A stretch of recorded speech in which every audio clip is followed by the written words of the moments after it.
¿Qué tal amigos de Relatos de Horror? Excelente inicio de semana. Empezamos este lunes con estas experiencias paranormales que tenemos para ustedes. No olviden dejar un comentario y un me gusta. Y escuchar estas historias con un buen café caliente o haciendo sus actividades. Yo soy Antonio y recuerden que están escuchando Relatos de Horror. Desde que mi papá falleció, mi mamá vive sola en la casa donde crecí. Es una casa de 2 niveles, sencilla, con ese olor particular que solo tienen las casas viejas. Una mezcla de humedad, cloro y algo que no se puede explicar, como si el tiempo también dejara su aroma. Las paredes guardan más silencio que recuerdos. Yo la visito diario sin falta. A veces por la mañana, otras en la tarde, dependiendo del trabajo. Pero siempre paso un rato con ella. No porque no pueda estar sola, sino porque desde que mi papá se fue, noté que algo en ella cambió, como si le hubieran apagado algo por dentro. No lo decía y no lloraba frente a mí, pero se notaba. En cómo hablaba, en lo poco que comía, en las noches en las que la encontraba sentada frente a la tele mirando al vacío sin darse cuenta. Al principio pensé que era un duelo, la ausencia, el peso del silencio, la rutina interrumpida. Pero con los días fui notando otra cosa, una presencia distinta, como si no solo fuera tristeza lo que había quedado a vivir con ella, como si hubiera algo más acompañándola. La primera vez que me lo mencionó fue una tarde cuando ya me iba. Me tomó de la mano como si no quisiera sonar exagerada y me dijo en voz baja: anoche sentí que alguien se sentaba en la cama. Me detuve y le pregunté si estaba segura, si había soñado, y me respondió que no, que estaba despierta, que sintió como el colchón se hundía despacio, del lado donde antes dormía mi papá, pero que no se asustó, solo se quedó quieta sin saber qué hacer. Pensó que tal vez únicamente lo había imaginado. Traté de no hacer escándalo y le dije que a veces el cuerpo siente cosas raras, sobre todo cuando está cansado o medio dormido. Ella solo sintió con la cabeza como si quisiera creerlo. Pasaron unos días y volvió a mencionarlo. Estábamos en la cocina preparando café y me dijo que seguía sintiéndolo. Siempre a la misma hora en la madrugada. Siempre el mismo movimiento, que no era brusco ni violento. Que parecía que alguien simplemente venía a sentarse, sin hablar, sin moverse. Solamente estaba. Me dijo nuevamente que no era miedo lo que sentía, sino otra cosa, una inquietud que no sabía cómo explicar. Yo trataba de mantenerme tranquila y no quería asustarla, pero tampoco pude evitar sentir que algo no estaba bien. Hasta que un día al llegar a su casa por la tarde la noté distinta. No había dormido bien y se veía más pálida, más callada. Me preparó café como siempre y mientras lo servía me dijo con voz baja sin mirarme del todo. La noche no se sentó, se acostó y se quedó en silencio. Se me heló la espalda. Me contó que despertó sin poder moverse y que sus ojos estaban abiertos pero que el cuerpo no le respondía. Que lentamente sintió como algo subía a su lado. El colchón se hundía y sentía el peso y la cercanía. No podía gritar y tampoco moverse. Al día siguiente fui y le instalé una cámara. Una pequeña con visión nocturna. Se la escondí entre unos libros y ella no quería. Decía que era exagerado, pero terminé convenciéndola. Le prometí que fuera lo que fuera, al menos íbamos a saberlo. Las primeras 2 noches no pasó nada. Las grabaciones eran normales y ella dormía tranquila con el televisor encendido en silencio. Pero en la tercera algo apareció. A las 2:58 de la madrugada el colchón se hundió lentamente con un peso claro. No había sombra y no se veía nadie, pero el borde de la cama se deformaba como si alguien se sentara con mucho cuidado. Su cuerpo, aunque seguía dormido, se tensó, como si en el fondo supiera que eso había vuelto. Vi ese video varias veces, lo regresé, lo pausé, lo analicé y siempre lo mismo. Al día siguiente se lo mostré. Ella no dijo nada al principio, solo me vio y me apretó la mano y con una voz casi resignada me dijo: "Te lo dije". Desde entonces eso sigue continuando. No cada noche, pero muchas. No cada noche, pero muchas. Siempre a la misma hora y siempre igual.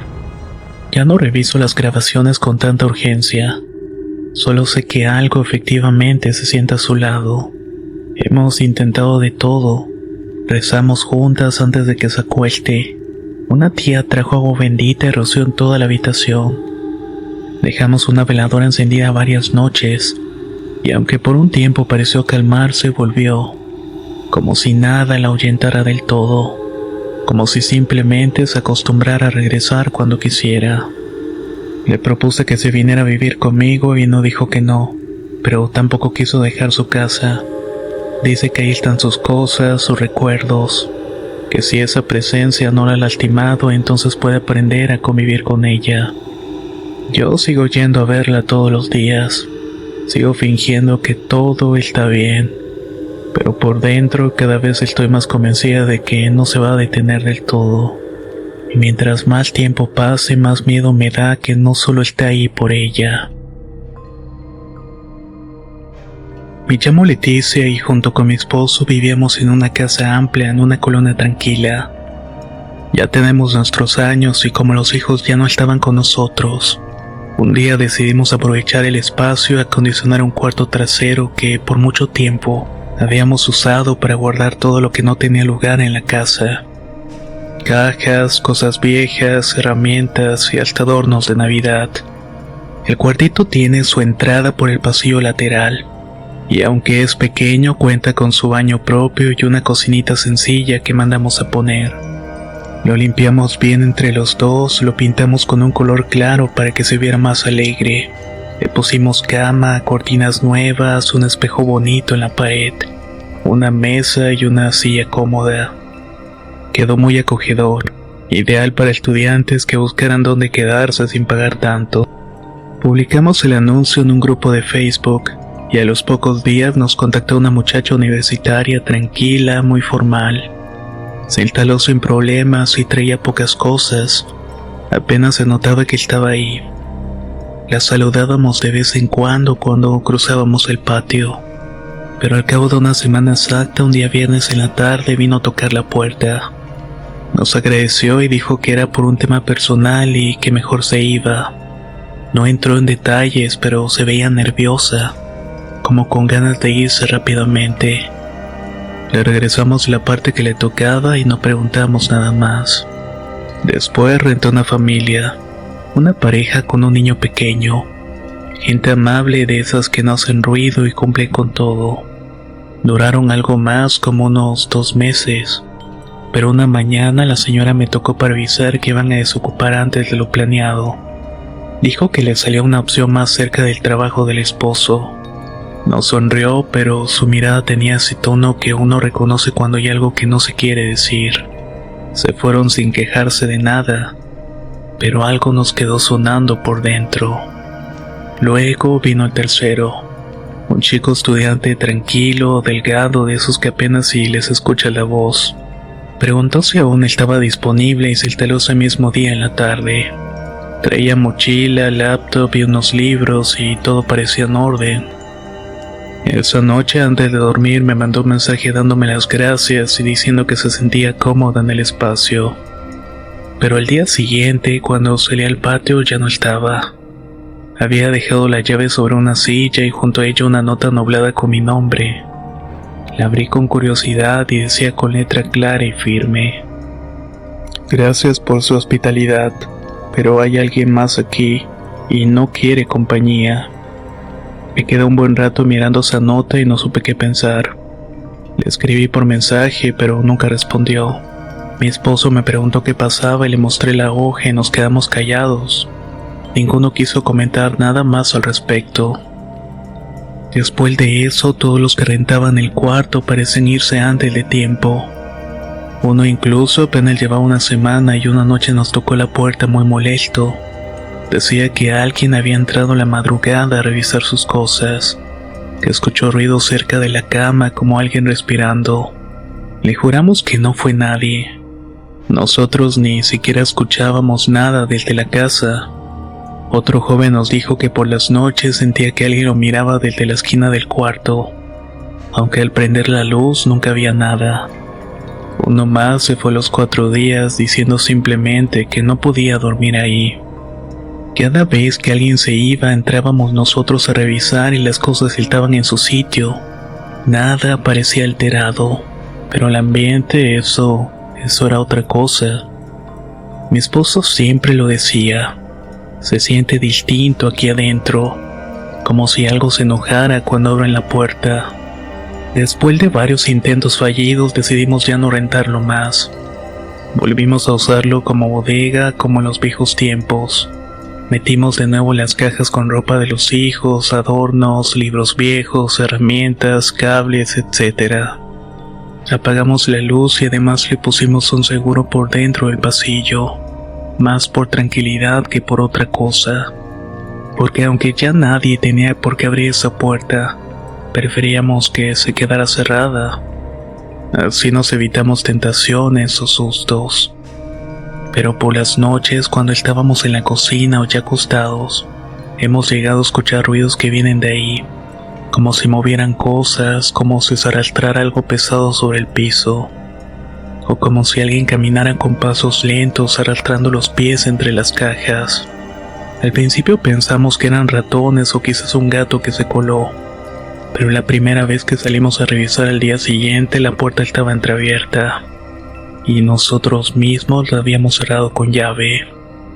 No fue la última vez. Desde entonces, cada cierto tiempo encontramos la puerta abierta, y siempre que pasa algo, dentro está cambiado de lugar. Una caja fuera de su sitio, una silla movida. Hasta las luces parpadeaban si nos quedábamos mucho tiempo. Ya no nos atrevemos a revisar de noche. Solo entramos de día con la ventana bien abierta y el sol entrando. Porque lo que sea que habita en ese cuarto, parece que siempre estuvo ahí, solo que antes no se hacía notar, y parece que ahora, después de tantos intentos por ocuparlo, ya no quiere volver a quedarse en silencio. Me llamo Pedro Sánchez y lo que voy a contar pasó en el verano de 1985 cuando tenía 40 años. Trabajaba como leñador en las afueras de Santa Cruz de la Sierra, en Bolivia. La ciudad era típicamente tropical en esa época. Calles polvorientas llenas de camiones cargados de madera, mercados como el de Los Pozos, donde el olor a yuca frita y carne asada se mezclaban con el sudor de la gente. Había un calor húmedo que se pegaba la camisa a la piel como una segunda capa. Yo era un hombre simple. Vivía en una casita de madera en el bosque de la selva chiquitana, con mi esposa Rosa, una mujer de 38 años que vendía fruta a los mercados, y nuestros 3 hijos que jugaban descalzos en el patio de tierra. Mi trabajo era cortar árboles para las madereras, madrugadas con el machete en mano y el sonido de la motosierra rugiendo contra troncos centenarios, el aroma a savia fresca y tierra húmeda que impregnaba todo. No creía en espíritus. Para mí las leyendas indígenas sobre guardianes del bosque eran cuentos para asustar a los niños desobedientes o justificar accidentes en la selva. Pero esta experiencia que viví me hizo cuestionarlo todo. No fui una víctima inocente ni un testigo pasivo. Fui el causante, un intruso que invadió tierra sagrada por ambición y pagué el precio. Todo empezó con un encargo grande. La maderera para la cual trabajaba era una empresa brasileña que devoraba la selva como un monstruo insaciable. Me envió a una zona virgen cerca del río Parapetí, un área de que los guaraníes locales evitaban. El territorio maldito, decían. Esto me lo advirtió un compañero llamado Juan, un indígena de 45 años con tatuajes tribales en los brazos. Los ancestros andan por ahí, no cortes. Reí porque necesitaba el dinero para la operación de mi hijo menor que tenía una hernia. Son meras supersticiones, Juan. El bosque es madera y nada más. Partí al amanecer en mi camioneta vieja, traqueteando por caminos de tierra roja que se peteaban entre árboles altos como torres. El aire era espeso, cargado de humedad y el olor a hojas húmedas como mosquitos zumbando como una nube constante. Llegué al mediodía y el sitio era pristino. Un claro rodeado de ceibas gigantes con raíces expuestas como venas de la tierra. Empecé a trabajar y la motosierra mordía la corteza, astillando y volando, y el tronco cayendo con un crujido que hacía eco. Pero al atardecer, cuando el sol se hundía rojizo entre los árboles, escuché el primer lamento, un gemido bajo y prolongado como un viento llorando en una cueva, diciendo palabras indistintas en guaraní. Me detuve y tenía el corazón acelerado. Pensé en animales, quizás un jaguar herido. Nada. Murmuré continuando, pero el lamento volvió esa noche acampando bajo las estrellas. Era un susurro que parecía venir de los árboles mismos y era acusador y triste. Al día siguiente corté más, 3 árboles grandes. El lamento se intensificó y ahora era un coro. Voces indígenas antiguas murmurando: intruso, destructor. Mi radio falló con estática de ecos de llantos. Esa noche el lamento se acercó a mí. Soñé con sombras entre los árboles y formas etéreas como humo con ojos rojos flotando. Desperté con moretones en los brazos como ramas apretándome. Continué y regresé a casa después de una semana con la camioneta cargada de madera fina y el bolsillo lleno. Rosa me recibió con abrazos, pero esa noche otra vez el lamento volvió. Escuché gemidos en el patio y mi hijo mayor de 12 años despertó gritando: «Papá, algo me está tocando». Pensé en imaginación, pero al día siguiente Rosa enfermó. Fiebre y delirio sobre ancestros enojados. Los niños vieron sombras en las ventanas. Juan vino unos días diciendo que había invocado un espíritu que posee a los intrusos para vengar la selva. Me culpó porque el corte que había hecho lo había hecho sin ritual indígena y había despertado al maldito. Los síntomas empeoraron. Yo tenía visiones de la selva devorándome con raíces saliendo de mi piel. Rosa convulsionaba hablando en guaraní que no conocía, diciendo que devolviera lo tomado. Los niños huían de sombras que se movían solas. Terminé consultando con un chamán guaraní en el mercado. Me dijo que el espíritu es un guardián maldito por colonos que talaron su bosque sagrado, que posee a la gente para castigar. Me recomendó un ritual de ofrendas de tabaco y sangre en el sitio. Regresé al bosque con Juan y el chamán. El lugar era diferente, con los árboles cortados marchitos. El aire pesaba con un olor a podredumbre. El ritual fue al atardecer y se trataba de un círculo de piedras, humo de copal picante y oraciones en guaraní invocando perdón. Ofrecí sangre de mi palma pidiendo equilibrio. En ese momento un viento fuerte azotó los árboles y entre él se podía escuchar algunos lamentos en guaraní. Mi cuerpo se convulsionó en ese momento y no recuerdo más. Supe que Juan y el chamán estuvieron cantando y rociando hierbas para apaciguar al espíritu. Regresé exhausto, pero al menos Rosa y los niños sanaron. Me quedó un gran miedo cada vez que volvía a cortar árboles. Y aunque no cortara árboles en territorio sagrado, en esta ocasión siempre pedía permiso cada que cortaba un árbol. Mi nombre es Raúl y lo que voy a contar pasó hace unos años, pero todavía hoy nos cuesta hablarlo en voz alta. No porque no lo creamos, sino porque nos da miedo aceptar lo que vimos. Es una de esas historias que no se pueden explicar con lógica, pero que vivimos en carne propia todos los que estuvimos ahí. Cada quien lo recuerda con sus palabras, pero en el fondo es lo mismo. Lo que ocurrió esa noche fue real, tal como yo lo voy a contar.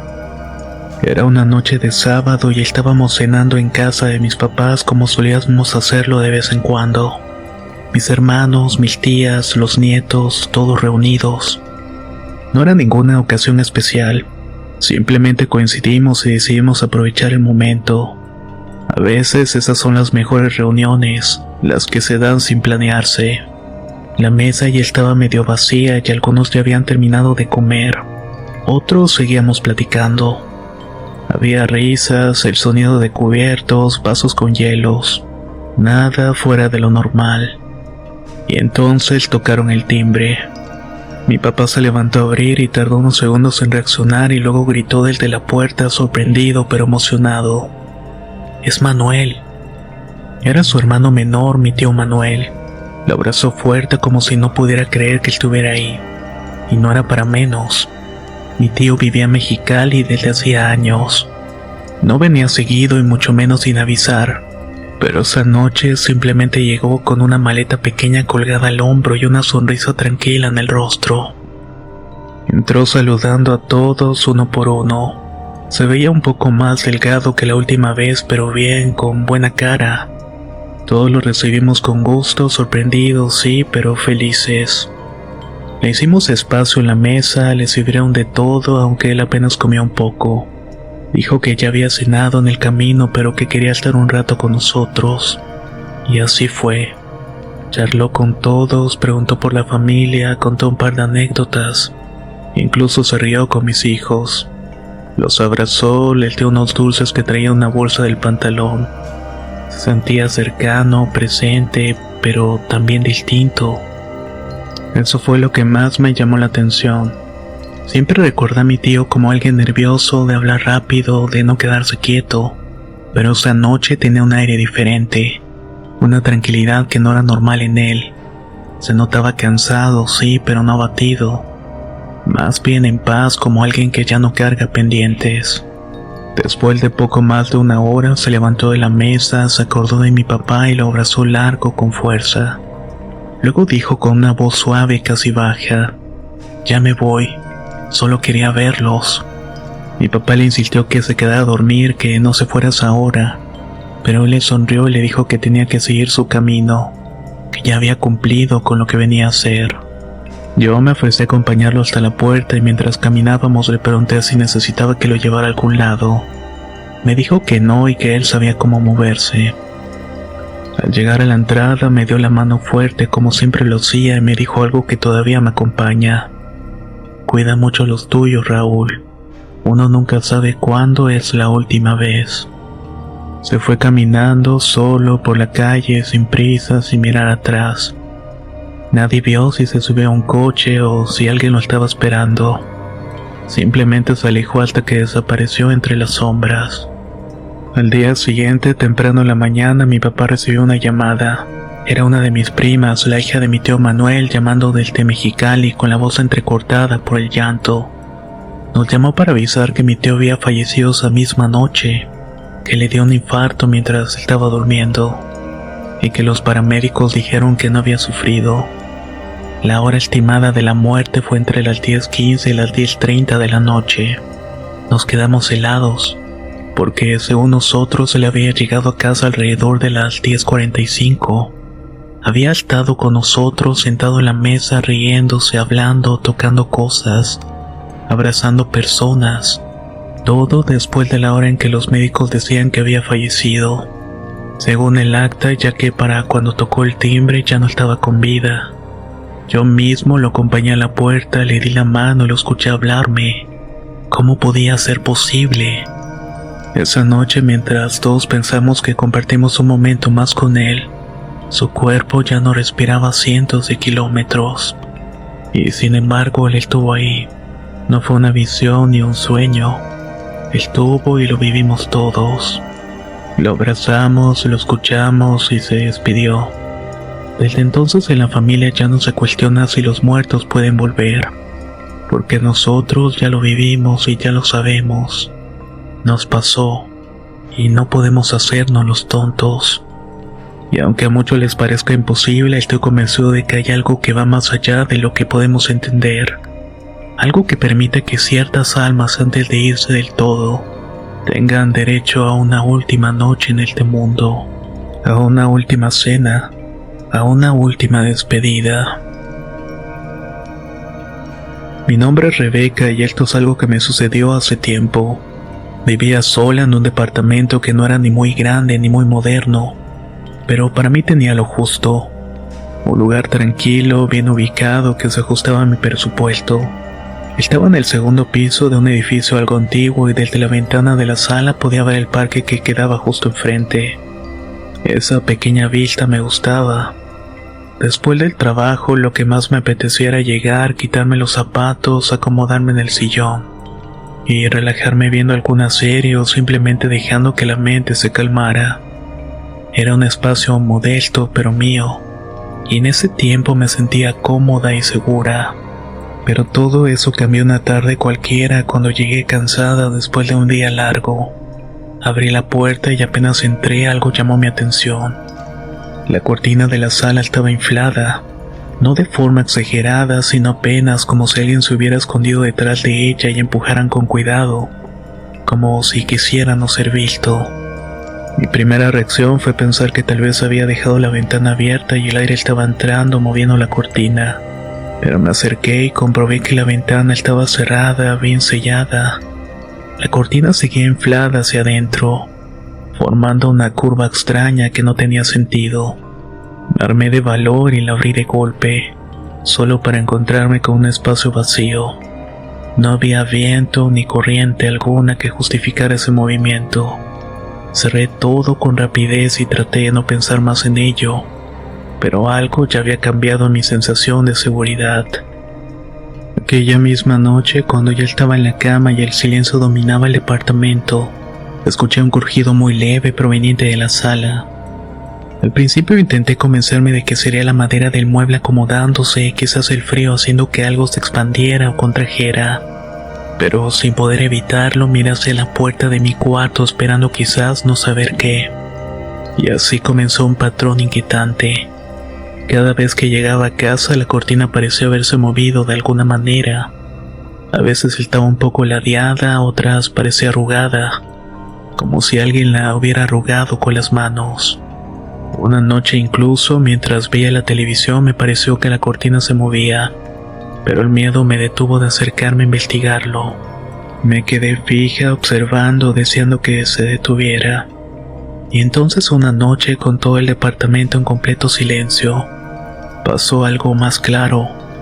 Vi una silueta apenas por un par de segundos, justo frente al espejo del pasillo que está junto a la entrada. Era una figura pequeña, bajita, con la forma de un niño. El corazón me dio un vuelco y me levanté de un salto encendiendo todas las luces. Revisé puertas, ventanas, cada rincón y no había nadie. Solo quedaba ese eco extraño de la presencia que acababa de cruzar. Esa noche no pude dormir sin la lámpara encendida y muchas otras noches siguió siendo así. Intenté guardar silencio sobre lo que estaba pasando, pensando que tal vez solo estaba cansada o que mi mente jugaba trucos. Sin embargo, una mañana, regresando de correr, me topé con una vecina mayor que vive justo enfrente. Me habló de manera inesperada. ¿Tu sobrino todavía se queda contigo?, me preguntó con naturalidad, como si fuera algo obvio. ¿Mi sobrino? No, vivo sola, respondí desconcertada. Ella me miró con sorpresa, arqueando las cejas. Es que desde mi ventana por las noches a veces veo a un niño asomándose por tus cortinas. Pensé que era de tu familia. No supe qué decir. Apenas esbocé una sonrisa nerviosa y me alejé. Esa conversación me hizo entender que ya no podía seguir viviendo en ese lugar con esa sensación constante. No se trataba solamente de cortinas que se movían o sombras pasajeras. Era una presencia que parecía invisible y silenciosa, y se había instalado conmigo y no mostraba intenciones de irse. Después de mucho pensarlo, tomé una decisión. Hablé con una amiga cercana quien me ofreció un lugar donde quedarme por un tiempo. La mudanza fue rápida, sin mucho ruido y sin necesidad de dar explicaciones. Solamente necesitaba salir de ahí. Ahora, desde otro sitio, lejos de aquella cortina que se movía sola y la presencia que no se iba, siento que puedo respirar un poco mejor. Aún así, lo que viví permanece en mi memoria, un recuerdo que prefiero dejar atrás y no volver a enfrentar. Me llamo Laura Ramírez y lo que voy a contar pasó en el verano del 2005, cuando tenía 24 años y trabajaba como niñera en Bogotá, Colombia. La ciudad era un caos vibrante, con avenidas atestadas de buses y taxis amarillos que tocaban bocinas sin parar. Mercados como el Palo Quemao, donde el olor a frutas tropicales se mezclaba con el del café recién molido. Y un clima impredecible que pasaba del sol radiante a lluvias torrenciales en minutos. Yo vivía en un apartamento compartido en Chapinero, un barrio bohemio con edificios viejos de ladrillo y cafés hipsters. Estaba estudiando pedagogía infantil en la Universidad Nacional por las mañanas y cuidando niños por las tardes para pagar las cuentas. Era una chica práctica, pelo corto, negro, jeans desgastados y una mochila llena de juguetes y libros para entretener a los pequeños. Debo admitir que no creía en lo sobrenatural. Para mí los fantasmas eran cuentos de abuelas para asustar a los niños desobedientes. Pero esa experiencia en la casa antigua de los Herrera me hizo cuestionarlo todo. No fui la víctima principal ni la causante, solo un testigo tercero, una niñera que intentó ayudar y terminó marcada por lo que vio en ese espejo maldito. Los Herrera era una familia acomodada del norte de Bogotá en el barrio Rosales, donde las casas coloniales con techos de teja roja y jardines bien cuidados esconden historias antiguas. El señor Herrera era un abogado de 40 años, alto, serio, con bigote recortado. La señora era una ama de casa de 38 años, elegante pero nerviosa, con ojos que parecían esconder preocupaciones. Tenían 2 hijos, Camila de 5 años, una niña risueña con trenzas, y Tomás de 3, un toddler inquieto que corría por todos lados. Me contrataron a través de una agencia solamente por las tardes de 2 a 8 mientras ellos trabajaban. La casa era hermosa pero inquietante.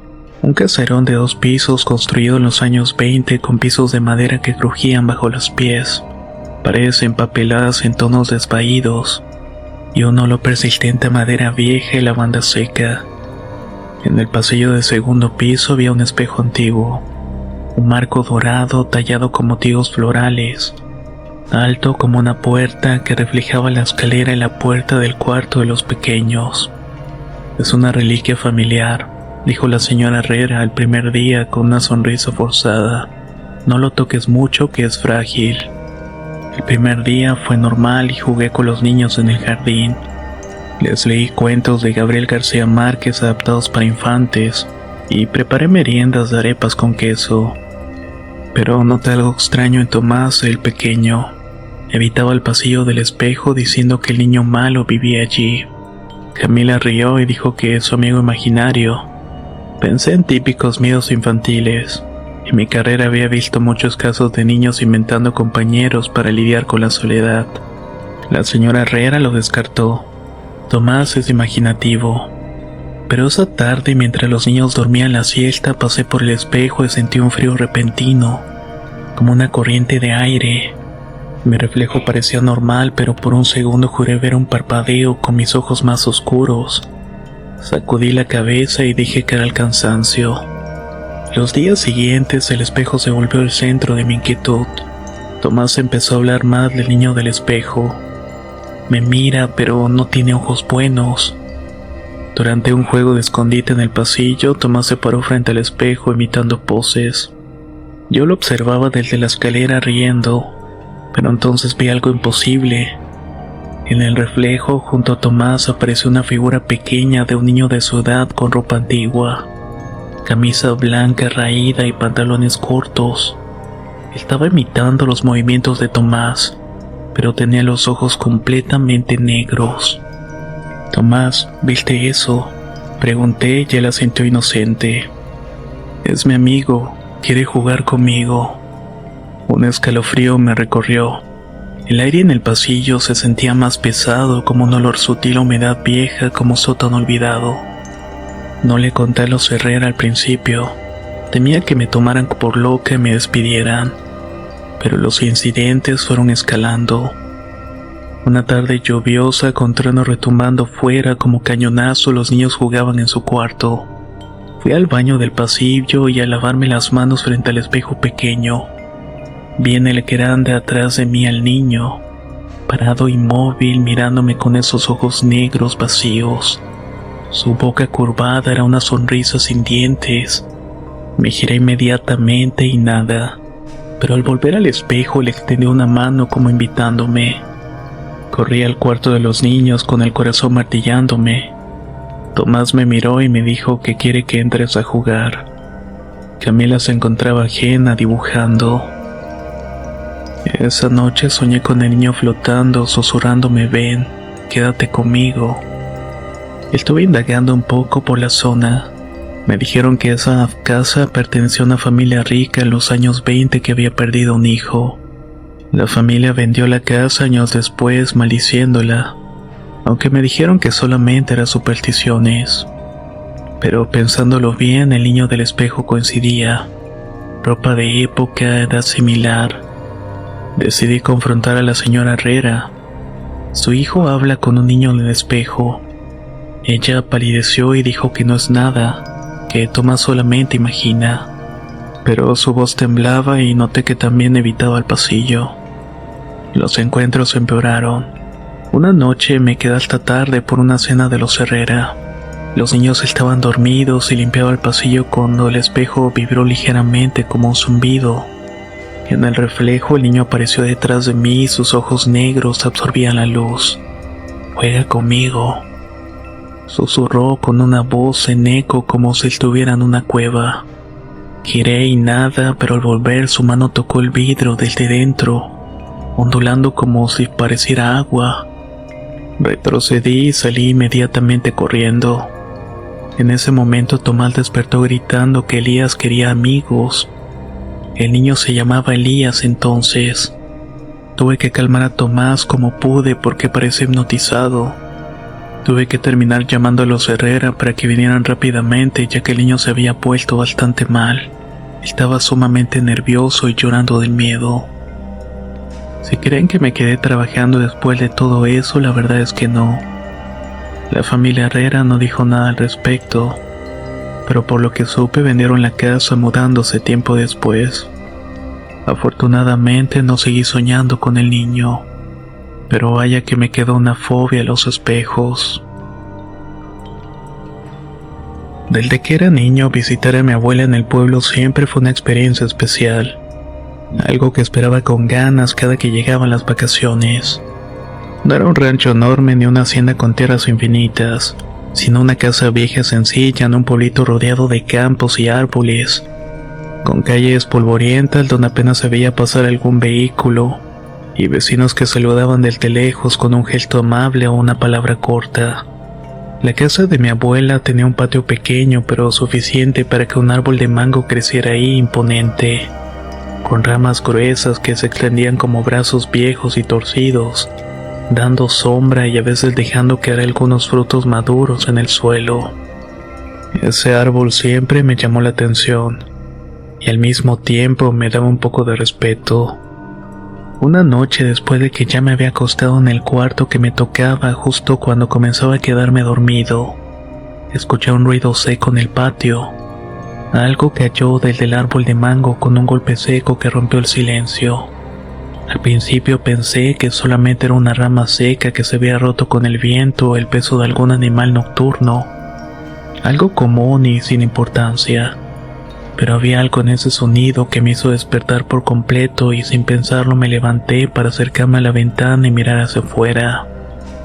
Cuando dirigí la mirada hacia el patio, lo que vi me congeló la sangre y me hizo sentir un frío que no venía del aire. Ahí, agazapado en el suelo, justo debajo del árbol, había algo que no parecía humano en absoluto. Su piel era delgada, con cuero viejo y arrugado, de un tono oscuro que absorbía la poca luz que había. No llevaba ropa alguna y su cuerpo se movía con una rigidez extraña, casi mecánica, como si no fuera de carne y hueso. Lo que más me aterrorizó fue sus ojos. No eran ojos como los nuestros, sino cuencas vacías profundas con pozos negros que parecían absorber toda la luz y devolver solo la oscuridad. La criatura giró la cabeza lentamente con un movimiento deliberado y frío y luego sonrió. Esas sonrisas no tenían nada de amable o juguetona. Era una mueca torcida, retorcida, como si conociera un secreto que yo no podía entender, o disfrutara de algo oscuro y terrible. Sentí que mi corazón latía con fuerza, golpeando mi pecho como si quisiera escapar. No supe si debía gritar, salir corriendo o quedarme paralizado del miedo. La criatura se quedó ahí inmóvil, observándome con esas cuencas vacías durante unos segundos que parecieron eternos. hasta que de repente desapareció en un rápido movimiento hacia la sombra que daba a la pared de la casa. Traté de convencerme a mí mismo que todo había sido producto de mi imaginación, del cansancio y las sombras que juegan con la mente, pero no pude negar lo que realmente había visto. Esa noche apenas pude dormir. Mi mente seguía atrapada en esa imagen. Al día siguiente le conté a mi abuela lo que había visto, y ella solo me miró con tristeza, casi con resignación, y me dijo: «No le hagas caso, hijo», me dijo con voz cansada y seria. «Aquí es común que bajen cosas del árbol cuando nadie las espera. No es la primera vez que pasa, y tampoco será la última, pero son cosas que no son para nosotros y que es mejor dejarlas en paz si queremos seguir tranquilos. En el pueblo todos saben que hay que respetar esas señales, aunque pocos se atreven a hablar de ellas». Le pregunté si pasaba seguido, sin poder disimular el miedo, y ella sintió con tristeza sin decir más. «Aquí hay cosas que no entiendes y así está bien. Mejor no busques respuestas donde no debes». Desde entonces no he vuelto a mirar ese árbol de mango con los mismos ojos, y aunque sigo visitando a mi abuela, aprendí a evitar asomarme por esa ventana durante la noche, porque sé que no es algo que desaparece o se va. Es algo que permanece, invisible a la mayoría, pero siempre cerca, y eso me basta para no querer saber más. Me llamo Elena Vargas y lo que voy a contar pasó en el otoño de 1998, cuando tenía 29 años. Vivía en Guadalajara, México. La ciudad era un tapiz vibrante en esa época. Calles coloniales del centro con fachadas coloridas que olían a tacos de pastor en los puestos ambulantes. Mercados como el de San Juan de Dios, donde el bullicio de vendedores regateando precios de artesanía se mezclaba con el aroma a cuero y plata. Y un clima templado que invitaba a caminatas por la avenida Chapultepec, llena de cafés y librerías. Yo era coleccionista apasionada de antigüedades. Trabajaba como restauradora en un pequeño taller en el barrio de Analco, pasando días puliendo joyas antiguas y muebles con olor a barniz y polvo viejo. Mi vida era solitaria pero plena. Vivía en un apartamento modesto en el centro con estanterías llenas de reliquias, relojes de bolsillo, porcelanas rotas que reparaba, y muñecas vintage que me fascinaban por sus ojos de vidrio que parecían guardar historias. No tenía familia cercana. Mis padres habían muerto en un accidente años atrás, dejándome una herencia pequeña que usaba para mi hobby. Pero ese año una compra en el mercado cambió todo. Caminaba por el Mercado Libertad, un laberinto de puestos, donde el sol filtrado por techos de lona creaba sombras danzantes. Un vendedor mayor, un hombre de bigote gris y voz ronca llamado Don Manuel, tenía un puesto de antigüedades polvorientas, lámparas oxidadas, libros amarillentos, y en un rincón había una muñeca de porcelana del siglo XIX. Era exquisita, vestido de encaje amarillo desvaído, cabello rubio en rizos perfectos, y ojos azules de vidrio que seguían tus movimientos. «El de una familia antigua de Jalisco», dijo Don Manuel.